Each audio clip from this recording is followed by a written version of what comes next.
When I was still in single digits, one birthday or Christmas, I don't remember which anymore, I asked for 5 or 6 different PlayStation 2 games, I don't remember which ones, and one of the PlayStation 2 games I actually received was this little game called Ratchet and Clank. And I looked at it and I thought, oh, I didn't ask for this. This is one of those gifts that I gotta, yay, smile, gotta really thank them for it and go, why did they get me this? I don't know what this is. You know what? I might have been after a Crash Bandicoot game on PS2, so this would have been quite an upgrade over that. I don't have any concrete memories of my first playthrough, apart from the fact that when I got to Drek's fleet ship or whatever it's called, I don't actually remember what that level is called because I am a fake fan, I was stuck. I got stuck and I couldn't continue, and I thought it was the last level in the game, even though that wouldn't make any sense for the plot. I wasn't really paying attention to the plot. I was like 9, so I kind of gave up on it, and I'm not gonna sit here and go back and rewrite history and say that Ratchet and Clank became my favourite game of all time immediately the second I played it, because it didn't. I'm sure I greatly enjoyed my time with it, but no, I gave up on it after like 5 levels. And I had a friend as well who was also stuck on that level, and I remember I did eventually get past it, and I was absolutely gobsmacked to discover that there was more game. It felt like probably years between me first playing a game and then going back and actually getting past that, but in reality it was probably like months. I think the main thing that really captivated me with Ratchet and Clank was this idea of going to these different planets, all with completely different themes. You would have Iridia with like this dark, almost gothic, like industrial like danger, and then you'd go to Kawan and it would be this metropolis. I mean, it's literally called Metropolis, but you know what I mean, like these two completely different worlds, and what else is out there and where else will I go? You've got these highly characterized different enemy types. You've got like these robot bees which chase you around and try to bite you, and then you've got these goons or thugs or whatever with like the red faces which fire at you, and the little guys who run around laying mines, and the guns, of course, the guns with the, I mean, at the start it wasn't that crazy, right? It was a blaster and then a flamethrower and stuff, but as you went throughout the series and the guns became upgradable, oh, it was just so fun. My favorite in the series, if you are wondering, is Ratchet and Clank 2, and I've played through the series multiple times at this point, and I've played pretty much every game multiple times at this point, and I do now concede that Ratchet and Clank 3 is probably, if you can have an objectively good game, it probably has more objective strengths than the second game in the series, but there is something special about 2. There is something special about those planets and that HUD and those weapons and that story. Whatever it is, whether it's just nostalgia, I just played it at the right time, I will never forget. I mean, I'll never forget most of them, but Ratchet and Clank 2, if I'm thinking of Ratchet and Clank, that is probably where my brain is most likely to go first. Like, you had the heavy bouncer and the plasma cannon, or the plasma rifle, or the plasma coil, that's the one. Sorry, fake fan in the building. I loved the multi-star chopper and the sentry turrets, or the sentinel turrets. I loved New Game Plus. I loved how you could upgrade your weapons once in Ratchet and Clank 2, and then in New Game Plus you could buy another upgrade which would let you upgrade it for a final 4th time, and of course the upgrades would evolve over the course of the games. Ratchet and Clank 3 would have 5 upgrade levels. Ratchet Gladiator, or Ratchet Deadlocked in the States, would have, I think it went up to like 100 levels or something. It went a little bit absurd. But in my opinion, with Ratchet 3, there was something lost in the incremented upgrades from 1 to 5. Like, there was something so valuable in Ratchet and Clank 2 of upgrading the Lancer to the Heavy Lancer, or upgrading the Chopper to the Multi-Star Chopper, or whatever it was called. Like, you would start with one weapon, and then over the course of several levels, you would upgrade it to a stronger weapon which acted in a potentially different way. There's something very Pokemon about that, although I wouldn't play Pokemon until later in life, but the idea of having this transformation to look forward to as you played again, I think later games kind of diluted it a little bit, but it was a really fun time in Ratchet 2. The soundtrack was amazing too. I'm currently listening to the Ratchet and Clank 1 soundtrack as I record this, and it's what spurred me to finally make this video. I think the Ratchet and Clank 1 soundtrack probably has the most character out of all of the soundtracks, but they're all great. Mind you, Gladiator also has a really unique soundtrack. It's very different. If you want to listen to Ratchet and Clank and then you want to listen to Ratchet Gladiator, the two soundtracks are extremely different, but I feel like there's a little bit of evolution between those games to get to where they get to. But again, I think Ratchet Gladiator, if we're going to talk about that one real quick, is some people don't like it because it's more third-person shooter than it is action platformer, but I really like Ratchet Gladiator for what it is as well. I have some really fun memories around that particular entry in the series. I remember playing multiplayer with my cousin in that game. I remember primarily playing Ratchet Gladiator on this chunky third-party wireless controller, which, looking back, clearly had some input lag because it was early wireless technology. And I remember playing Need for Speed Most Wanted on this controller, and for some unfathomable reason I just didn't like how it played, and one of my biggest complaints was the menus felt too slow to navigate. And you know what? That was probably the controller, but oh well. Ratchet Gladiator superseded that problem by being Ratchet Gladiator, and Ratchet Gladiator was very cool indeed. Whereas most other platforming mascots got a fourth entry in the form of a kart racing game, such as Crash Team Racing or Jack X. Well, I guess that's not a kart racing game. Shit, hang on. Fourth game is where you go to mix things up and make it car-based. There you go. Ratchet went, now what if we make it like a third-person, almost arena shooter in some ways? And thankfully they didn't keep that formula forever, but I think it's a really fun spin-off. I know I pretty much skipped over Ratchet and Clank 3, which is often touted as the best game in the series, but I think I've pretty much said all I need to say about that game. I think it's as fun as Ratchet and Clank 2, if not better, in a lot of ways, but obviously, as I've already said, I prefer the weapon evolutions of Ratchet and Clank 2. That being said, I do remember reading about Ratchet and Clank 3 in a gaming magazine, and this might be one of my earliest memories of being excited for a game that had yet to come out. And I remember playing Ratchet and Clank 3 for the first time. Actually, I haven't thought about this in a long time, I'm just remembering this now for the first time in ages. I remember running through Florana for the first time and just being so excited that I was playing a new Ratchet and Clank game, and ooh, what were these Bolt multiplier crates? That's different. And what were these Inferno wrench crates? That's different. Clearly at this point I had already played Ratchet and Clank 2 to death, and I remember loving the spaceship, oh no, what's it called? Fake fan? I loved the Starship Phoenix, and I remember just roaming that thing for ages trying to find secrets, and obviously not finding very many secrets. Like, you know when you were a kid, I mean, this might not apply to Gen Z kids, but millennials, you remember when you were a kid and you didn't have the internet, and there would be rumours about some things, like obviously famous ones like Mew is hiding under the truck, but there would also be, if you're anything like me, almost like rumours you would make up for yourself, like if I smash every single light in the Starship Phoenix, surely something weird will happen. And as an adult you look back on that logic and you go, what?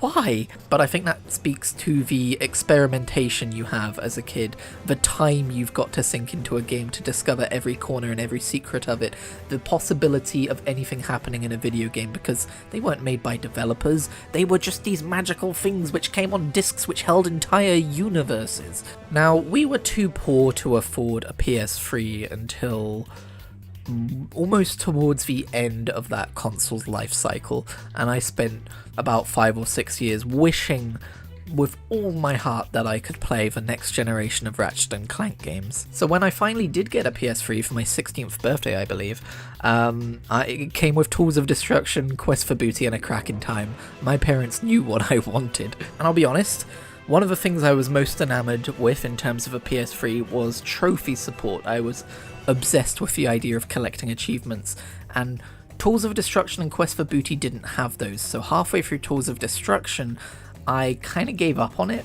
This might also speak to Tools of Destruction as a video game in its own right. I kind of gave up on it, and I skipped Quest for Booty, and I went straight to A Crack in Time, meaning I've never finished Tools of Destruction, and I have never played a Quest for Booty. And this is something I really want to remedy. I think I'm really curious about Tools of Destruction, because I don't really know how true this is, but the impression I get is that the general narrative about the Ratchet and Clank PS3 games at the minute is that people are looking at Tools of Destruction and going, perhaps I treated you too harshly, you know, like the Thanos meme. So I would really like to go back and play through that game again. I want to play through all of these games for content at some point. I'm still not sure what format it would take. I have attempted to do a Let's Play in the past, but it turned out not to be a format I enjoyed doing.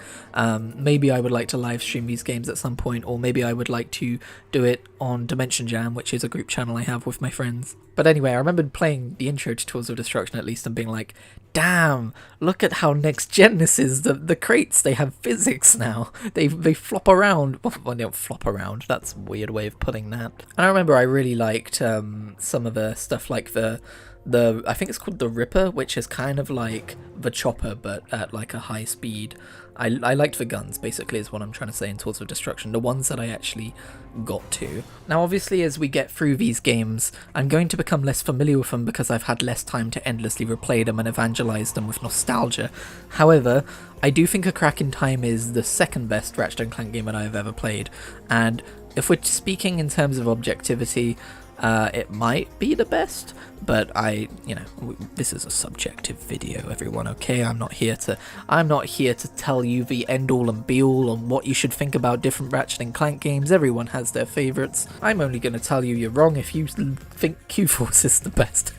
I don't even know the American title of Q-Force, but it's that weird MOBA one they made. Anyway, we'll get to it. A Crack in Time is so good. It's been so long since I played it, so I don't quite remember it, but I remember I came so close to getting the platinum trophy on it, but I didn't because I got stuck on one Clank puzzle at the end of a game and I just could not wrap my head around it and I gave up on it. I think I needed to do it to get the final gold bolt or something. But I think modern Ratchet and Clank games definitely feel like they take their cues from A Crack in Time. The thing I remember most about A Crack in Time is that you actually have the ability to get in your spaceship and fly around manually, and that's kind of a first and only time they've ever really done that, and I really enjoyed it. When I think about some of the modern video games I've played and really enjoyed, I can see why my attention in them was piqued, and it's games like Destiny 2 and No Man's Sky and Starfield. It's space exploration games, but specifically with games like Destiny 2,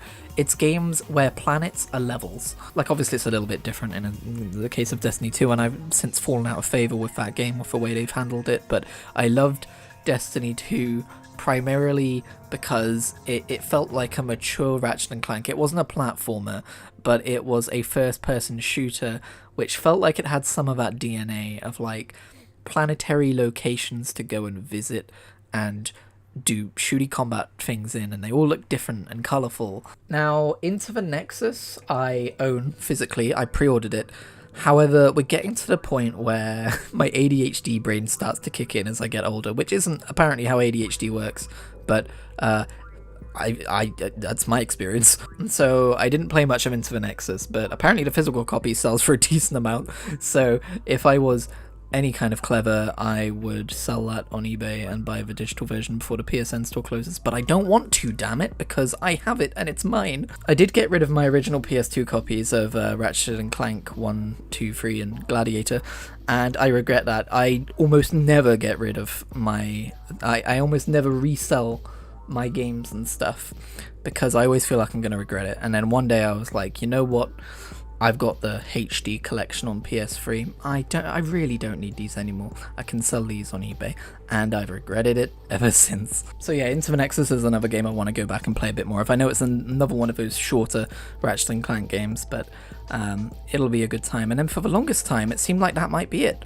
I mean, in between Crack in Time and Into the Nexus, we got All for One, which I've never played, and then we got Q-Force, which I did play a little bit of. I picked up Q-Force for 15 quid, and you know what? I don't regret it, even though I didn't get all that much gameplay out of it, because it was primarily meant to be a multiplayer game, and the multiplayer was pretty much dead by the time I got there.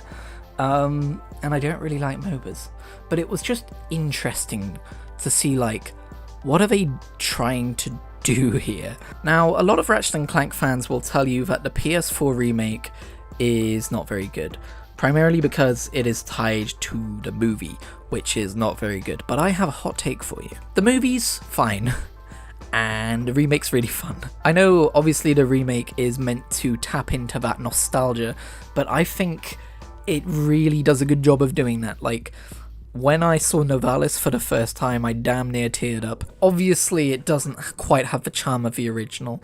It doesn't have the character beats of the original. Like, Ratchet and Clank pretty much hate each other for damn near half of that game, if not more, and that does not happen. It's a lot more family friendly, it's a lot more generic, the story, but just the gameplay is so good. The graphics are so nice. Revisiting these old levels and giving them a new coat of paint, and then like in some ways reinventing them. Like, I remember there would be some parts of some levels where I'd be like, oh, this is this part of like Metropolis, I recognize this, and then it would keep going and I'd be like, oh, this is a new part, but it obviously blends in seamlessly because it's designed from the ground up. But yeah, I really bloody love Ratchet and Clank on PS4. It gets an approval nod from me. The only thing I don't like about it is it has a really annoying trophy where you have to see every single dance animation in the game with the Groovatron, and despite playing through it multiple times and shooting the Groovatron at damn near everything that moved, I was apparently missing one, and so therefore never have attained the Platinum Trophy for that game. I have not played Ratchet and Clank Rift Apart because I do not own a PS5, but it is on Steam now, and I do have the capabilities to run it. I just don't quite have the wallet capabilities at this particular moment in time, but goddamn do I want to play Rift Apart. It looks so good, and I'm so glad that even after the success of a game like Spider-Man, Insomniac was still able to create another Ratchet and Clank title with everything they've learned, and by all accounts did a fantastic job with it as well. I really hope Rift Apart isn't the final Ratchet and Clank title, but it does seem like they're going to be super busy, because aren't they doing like a Wolverine game now as well or something? Anyway, I just want to gush about Ratchet and Clank. I just wanted to talk about how much I love this franchise and what it means to me. I have so many memories associated with these games. I think my favourite one is when I was a kid. Our PS2 was on the fritz at one point because those machines, boy, were they not built to last. And I was trying to beat Ratchet and Clank 2 for the first time. I was on that final level. I was at Megacorp. Spoiler alert, the final level takes place in Megacorp. And it just kept freezing up every time I got anywhere through the level.